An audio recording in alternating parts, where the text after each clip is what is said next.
Welcome back. So Stanley Kurtz, I can think off the top of my head of possibly 3 reactions now that this will get broader attention, and it ought to. And there could be more. Number 1, the Biden campaign will lie about it. They'll just lie. They'll say, no, that's not our intention, that's not our plan, when we know in fact it is, because it's written. Number 2, they will attack those who raise it, including the President of the United States, who has raised it, as white supremacists or promoting white privilege, despite the fact that the suburbs are heavily diverse in terms of minorities living in the suburbs now. Or number 3, they'll ignore it, pretend it doesn't exist, or they'll do all 3. What do you think? Well, Mark, I do think all of the above is a good choice there. I think it would be a terrible tragedy if we were to lose the essence of our governing system, the Federalist system, because we were afraid to push back on this issue. The way our system works is that government builds from the ground up and not from the top down.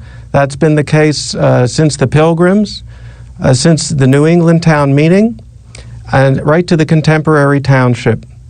We have a layer of government at the local level, at the state level, and at the federal level. And the local level should do as much as possible, and the higher levels as little as possible.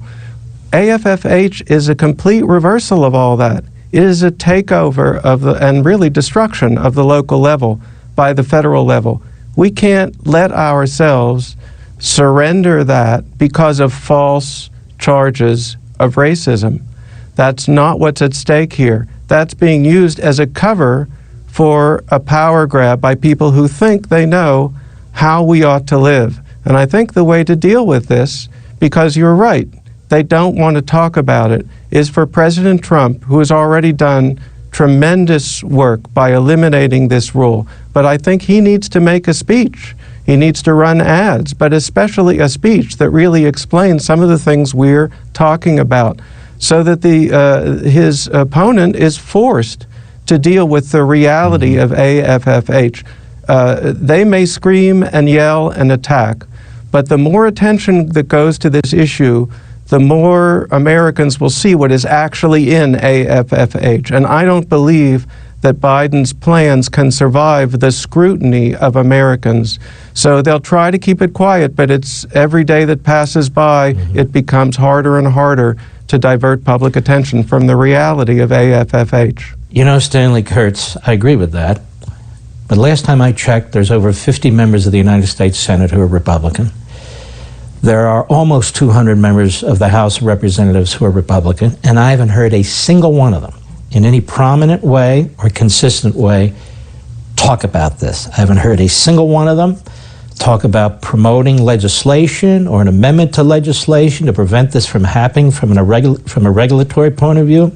I haven't heard a single one of them in all these massive spending bills try to put riders in these bills in order to, as a legislative matter, to prevent this from happening. The Republican Party is on its heels. The suburbs are going to be lost.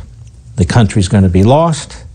Individual liberty, mobility is going to be lost if they don't wake the hell up and wake up fast. Do you agree with that?